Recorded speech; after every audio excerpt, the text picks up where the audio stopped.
Des travaux sont en cours dans le parc du Courtembu. Ils ont pour objectif d'éliminer le xénope lisse, une espèce de grenouille nuisible et invasive.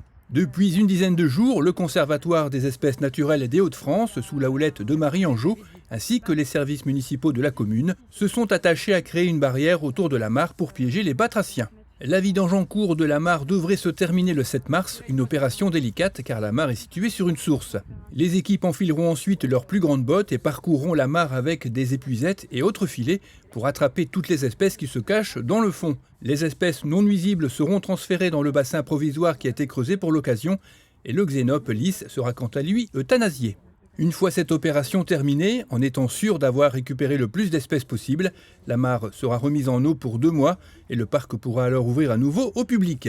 Ce protocole de vidange, tri des espèces et remise en eau sera effectué 4 fois et si tout va bien, à la fin de l'année, nous devrions être débarrassés de cette grenouille dévastatrice. Ça y est, après plusieurs semaines de mobilisation, l'opération de plantation de 1900 arbres est arrivée à son terme. À l'initiative de la Commission environnement et financée à 90% par la région dans le cadre du dispositif Plan Arbre en Hauts-de-France. Vous avez été nombreux à y participer, citoyens, enfants et enseignants des écoles, accompagnés et encadrés par les agents du service des espaces verts. Sur ces images, ce sont les élèves du lycée horticole de l'Homme qui ont donné les derniers coups de bêche. Ces plantations répondaient à plusieurs objectifs, comme l'amélioration du cadre de vie en préservant les paysages, la préservation de la biodiversité ou encore la création d'un écosystème comme moyen d'adaptation au changement climatique.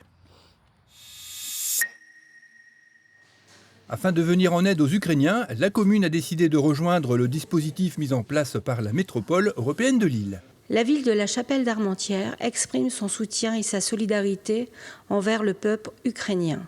Monsieur le maire et la municipalité ont décidé de mettre à la disposition des Chapellois 2 boîtes à dons, une à l'espace Mandela, une en mairie. Les dons peuvent être effectués en espèces ou par chèque, libellés à l'ordre de la Croix-Rouge française Urgence Ukraine.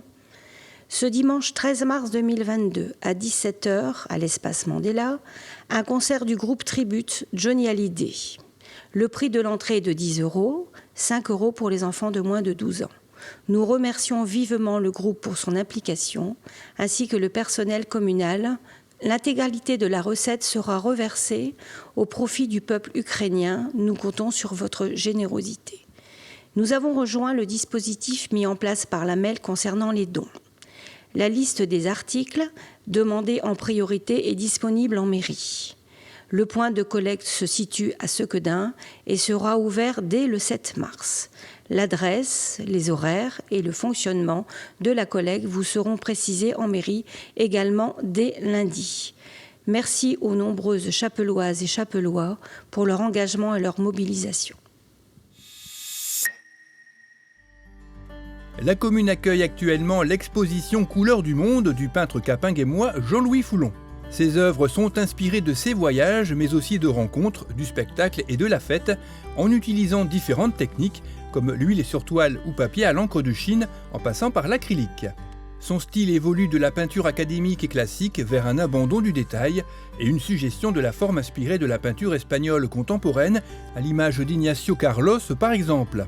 Mais c'est l'étude du fauvisme qui a poussé l'artiste à rechercher des harmonies de couleurs. Je n'ai pas abandonné à ce jour la peinture classique, mais j'ai essayé d'autres pistes, d'autres voies, en particulier en s'inspirant soit d'un courant post-impressionniste qui s'appelle le fauvisme. Je ne sais pas si certains d'entre vous ont entendu parler du fauvisme, hein. Alors c'est pas parce que ces peintres utilisaient des couleurs fauves, c'est parce qu'ils détonnaient au salon de peinture parisien et on les a appelés les fauves, les rapaces si vous voulez. Et ils avaient l'habitude d'utiliser la peinture, on dit sortie du tube, sans la mélanger.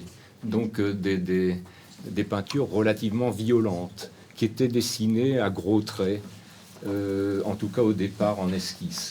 Et c'est de là que j'ai trouvé ces inspirations, comme celle-ci, où vous voyez que le but de ce travail, c'était pour moi de dire, par exemple, si Amsterdam et si Bruges étaient d'une autre couleur, de quelle couleur ça pourrait être, tout en restant harmonieux.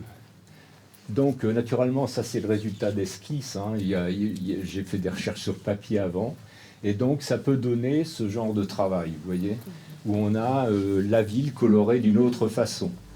Cette exposition est à voir jusqu'au 29 avril à l'espace Mandela et à la mairie aux heures d'ouverture.